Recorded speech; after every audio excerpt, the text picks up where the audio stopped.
Greetings, duelists.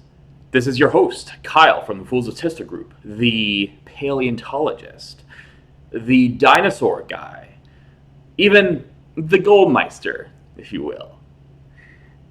And today, we're going to be delving into the dino domains, the lost world, if you will, the land of the dinosaurs, in order to discover something that has made itself recently known: the deity of the dinosaurs. We're not talking about Ultimate Conductor Tyranno. No. There is a beast even more terrifying than it. So without further ado, we're going to analyze what has come forth and how it makes the dinosaurs an even bigger threat.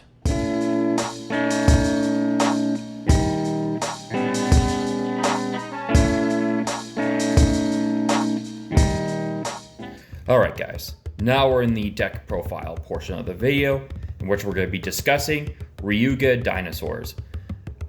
Two archetypes that work so well together.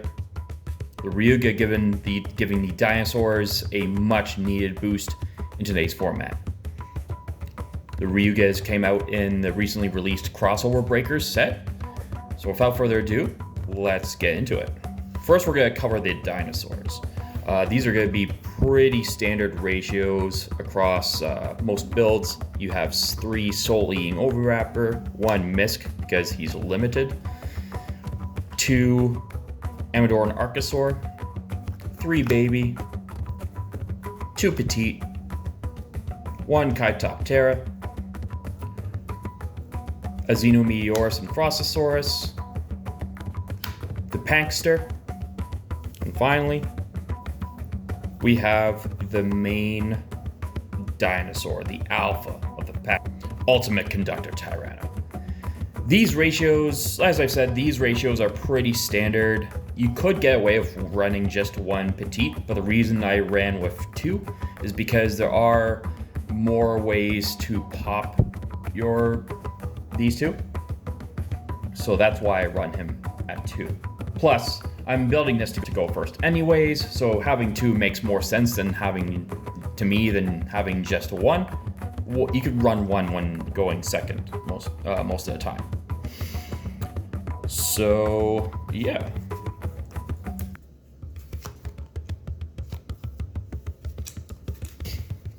On to the spells. We have 3 Fossil Dig, 2 Ground Xeno, 2 Double Evolution Pill, and the 1 Pot of Prosperity, because Pot of Prosperity is also limited, which was a bit of a hit to this deck, but the new cards we're going to discuss make it that not very much an issue.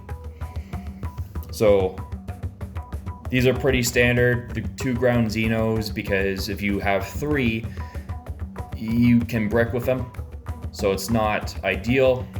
And 2 Double Evolution Pill, because you kind of have to when you're matching with the Amador and Archosaur, and you don't really want to draw this. Now we're going to move on to talking about the Ryuga cards. So Ryuga is kind of a complex archetype. A lot of cards have multiple effects, which are complicated in and of itself, but I'll walk you through. So we have 3 Sosei Ryuga Mistfa and 3 Ryuga Rising. These are to go along with the 1 Warzone. This is your game plan with the Ryuga cards. You want to get to Warzone as much as possible. So what you do is you have 3 Ryuga Rising, 3 Sosei. You use Rising most of the time to search out your Mistfa. Mistfa is a pendulum monster, so he can be scaled. And he has a pendulum effect where it can search any other Ryuga card from deck to hand, and then it destroys itself, which places it on the extra deck face up, of course. So most of the time with this, off of this, you will be searching Warzone. And when you activate Warzone, it takes any dinosaur, any sea serpent, and any worm from the deck, and adds 1 of them to hand, sends the second to the graveyard, and banishes the third.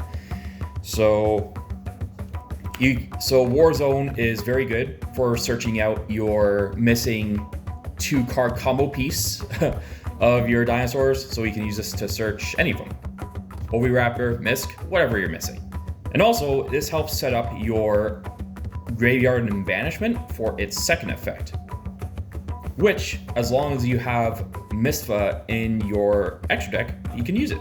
This is able to summon out 3 Ryuga monsters, 1 from deck, 1 from grave, and 1 from banishment. The grave and banishment would be ones that you've already set up. The third one you keep in the deck, which I will get into those cards momentarily. Now let's talk about the level 10, these level 10 monsters: Kaiva, Emva, and Hakva. So these are, in my opinion, ideal ratios you want to have.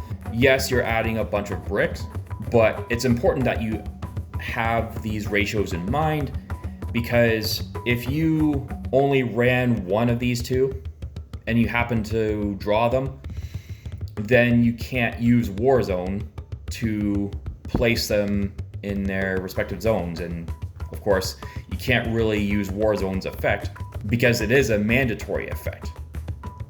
So if you're unable to if you don't have the necessary bodies in the deck, you can't even activate it. So I laid these monsters out like this, along with their associated continuous spells, just to illustrate how they relate to each other. All of these monsters have in-hand effects that search out their respective realms. So Kaiva, for instance, returns himself to the deck as cost to search out Dino Domains. Emva discards itself as cost to search Sea Spires. And Hakva banishes itself from hand to search Wormwinds. As well, all 3 of these have ways to summon themselves out. So Kaiva, for instance, has a quick effect where if 2 or more cards were destroyed during the same turn, you can summon him from hand. Emva summons himself out if 2 or more monsters were sent from the hand and or deck to the graveyard, except himself, which can be easily accomplished in this deck. First, you send Misk from hand to the graveyard, and then when you summon Amador to pop a baby, that gets some from hand to the graveyard. So by those 2, you are able to summon him out if the situation arises. Hakva is able to summon himself out if a monster was banished face up, while this card was already banished, and there are now 2 other banished monsters that are not Hakva. So keep in mind, Kaiva's summon effect is a quick effect. Emva's effect is technically an ignition effect, whereas Hakva is a trigger effect.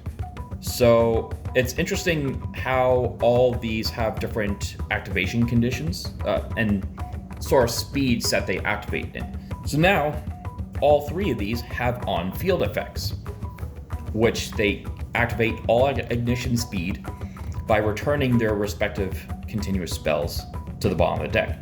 Kaiva return bottom deck's Dino Domains in order to target pop cards on the field up to the number of different types of monsters there are.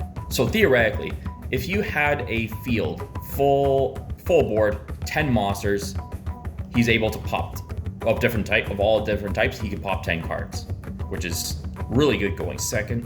Emva, by returning Sea Spires to the bottom of the deck, is able to banish your opponent's entire hand and they draw the same number of cards. It can be pretty funny if the opponent draws you and you have these 2 out on the field, because then you banish their whole hand and they cannot draw. Finally, Hakva, by returning Wormwinds to the bottom, can search out any Ryuga card from deck, graveyard, or banishment.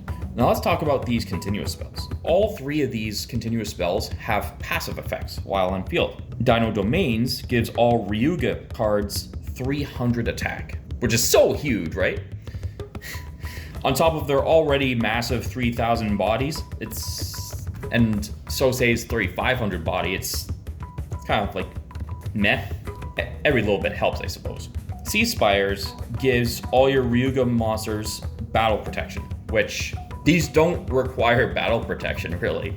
But most impactful of all is Wyrmwinds. Wyrmwinds makes it so that any monster sent from the field to the graveyard during the opponent's turn is banished instead. Now, all three of these continuous spells give additional monster effects to their respective type, or to this guy. So all three of these can give Misfa the following effects. Dino Domains gives the effect that to the monster that once per turn, when the effect of a monster on the field with less attack than this card is activated, quick effect, you can place any of the continuous spells to the bottom of the deck to negate the activation. So this gives Sosei and Ultimate Conductor Tyranno a monster negate, which is pretty crazy to think about. Sea Spires gives Sea Serpents and Sosei the ability to target any card on the field to return it to the hand. Note that this is once per opponent's turn, so you cannot activate it on your turn, but this is more of like an interruption card, so it's not a big deal. And finally, Wyrmwinds gives that for the same cost during the opponent's turn, you can target a face-up monster on the field to change its attack to 0. So, of the most useful ones, Dino Domains and Wyrmwinds are the ones you bring out the most, but Sea Spires is situationally useful. So that's it for the Ryuga cards. I did forget to mention that Sosei has an activation condition to bring himself out from the extra deck. If a monster on the field is destroyed by battle or card effect, which dinos kind of do a lot inherently through its own engine, you can tribute any level 10 Ryuga monster, then special summon them. Then you can optionally destroy 2 cards that you control to place that many realm cards, the continuous spells. So through both these engines, the reason that this works so well with dinos is because you can set up a board where you have 2 babies on field, using Oviraptor's effect to pop Animadorn to bring out another baby, so you have 2 babies, which then triggers his effect to bring himself out. You can pop those 2 babies, and then place your continuous spells, and then get the effects off of each of those babies. So just an insane combination that leads to your victory. Now, last bit of cards that are non-engine cards. We play 3 Ash Blossom, 3 Infinite Impermanence, 2 Nibiru, 1 Droll and Lockbird, and a Called By in the main. Now, you might have guessed why I call myself the Goldmeister there, because these gold rares, I love them. Now, I feel that the reason I went with these ratios is because Ash Blossom is so good right now against the Mulcharmies. Infinite Impermanence is not once per turn. Droll and Lockbird here at 1 in the main, but I have 2 in the side deck, which I'll get into. And 2 Nibiru, because he's also once per turn, and I don't really want to clog up my hand with hand traps. This is a 50 card main deck, which is sized that much because you're adding bricks into the deck through the Ryuga cards. So it made sense to increase the card count to avoid the bricks and maintain a level of consistency. So let's move on to the extra deck. For the Xyz monsters, we play 1 Lars, 1 Lagia, 1 Dolka, 1 Varudris, the final bringer of the end times, 1 Abyss Dweller, an Infernal Flame Banshee, and a Baguska, the terribly tired Taper, much like me right now. So these 3 are forever immortalized in Dinosaur deck. The Lars is, these are your main negates. Varudris is another main negate that you use with the Ryuga cards, because since you're able to bring out 3 Ryuga monsters of ease, you can overlay 2 of them into Varudris, and there you have your Omni negate, which protects you from Nib, of course. Or other hand traps. Abyss Dweller here for graveyard hate, of course. Baguska, in case you get shifted, you can bring him out easily by normal summoning Soleil Raptor, dumping Kaitop Terra, and Kaitop Terra can bring himself back from banishment. And then you're able to overlay into Baguska quite easily. And now for a spicy card is Infernal Flame Banshee. The reason I play her is because I use the Nemesis package in my side deck. So when I swap those cards out, that's when I use her a lot. Next, for the fusions, I play one Transcendosaurus Gigantosaur, one Hornsaurus, and one Thunder Dragon Colossus. So Gigantosaur acts as recursion and potential interruption. Hornsaurus fetches you any field spell and places it directly onto the field. And Thunder Dragon Colossus is here for the Nemesis package as well. Hornsaurus is used specifically with another extra deck card that I will cover in order to set up a spell lock against your opponent through Secret Village of the Spellcasters. Because this card is able to just place it, just casual like. And he is level 6, so you can use him as a body to get into Lars. For Synchros, we're just playing one Supreme Sovereign Changing. He's just very useful, mostly for going second to break boards and to break graveyards, because you can use his effect off of the double evolution pill, and he's able to be summoned out pretty easily with Xeno, as long as you can get Xeno Meteorus onto the field. And for our links, we play one Relinquished Anima, one Reaper-Docus, one SP Little Knight, and of course Dark the Dark Charmer Gloomy. So a bit about these cards. Relinquished Anima is sometimes necessary in order to help get a non-dinosaur into the graveyard to use double evolution pill's effect. So you summon him off of Animador and Archosaur, and then before you commit to the quad type lock, because Warzone and Xenometeorus both lock you into dragons, dinosaurs, sea serpents, and worms. So before you get into that, you could link off Amdorn and then link this and another body off for SP Little Knight, just for that interruption. SP Little Knight's just really good.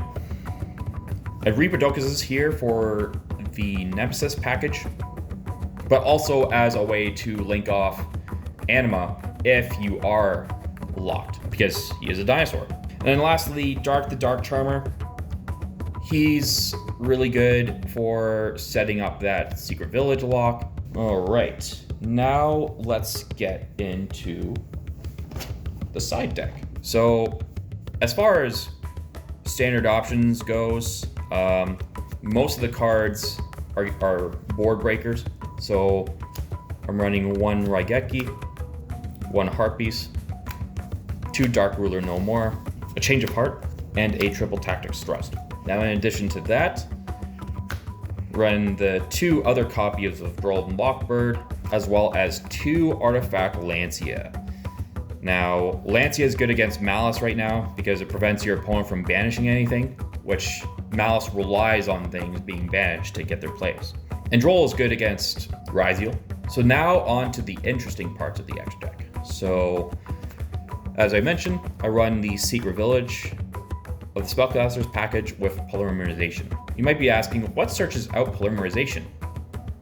Well, it's a good question. What searches it out is Kaitop Terra, because its on-field effect is a ignition effect where it can search out Polymerization. Then you use the Polymerization right away to get into Gigantosaur.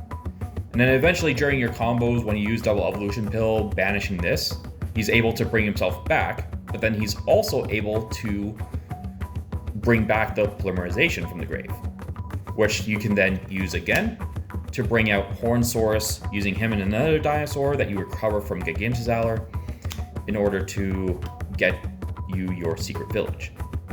And then as long as you have this and Gloomy on the field, your opponent's locked out of spells. And last but not least, the Nemesis package. So There's multiple different routes you can go with this. If you want to prevent your opponent from searching a lot, you go with the flag into Corridor into Colossus. Because Corridor is a thunder monster whose effect activates in hand. Not only that, he recovers banished cards, kind of like Flag does. So you can recycle Misk, which is really good.